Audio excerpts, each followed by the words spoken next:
Hey, what's going on? This is Cooper Anderson from Getting the Sound. Today I've got my top 6 mixing tips for drums for you. So tip number 1, less is more. What I mean by that is sometimes you'll have like 16 drum tracks, a bunch of room mics and, close mics and this, that, and the other. You don't have to use all of them. You want to make sure that you get a full sound from what you do use, but that's often possible without using every single track that you've been provided. Number 2, mind the phase. When you have a bunch of different microphones on a drum kit and they're all kind of in different places and different distances from each other and from the drums and whatnot, you're going to have some phase issues. So the quick and dirty way to fix it is to flip the phase of one of them and then see if that sounds better or worse.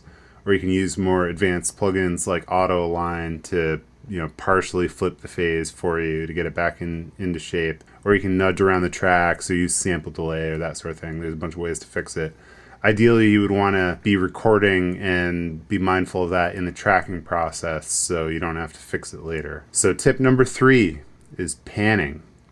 There's 2 main panning kind of templates, which is the drummer perspective or the audience perspective.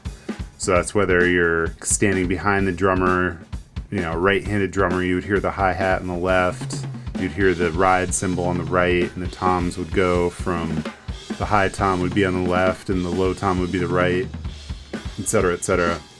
The audience is the opposite of that. The hi-hat's going to be on the right, the ride is on the left. It doesn't really matter. It's kind of personal preference. I mean, if you're actually at a concert, you're probably not going to hear that much stereo image of a drum kit. You really have to kind of have your head right in it to really get a lot of that distinction and directional information. But it's good in a record to mind the panning. Tip number 4, compress in parallel. So what I mean by that is, I don't necessarily mean use parallel compression on everything. I mean, you obviously can, and it does sound really good. I use it all the time. But what I mean is, if you have, say, an overhead track and a room track, I would maybe compress the room track, but not compress the overheads, or vice versa, or whatever. So you can kind of parallel compress in that way, where you have 2 different signals, and one's compressed and one isn't. Tip number 5 is tuning. Tuning is very important on drums.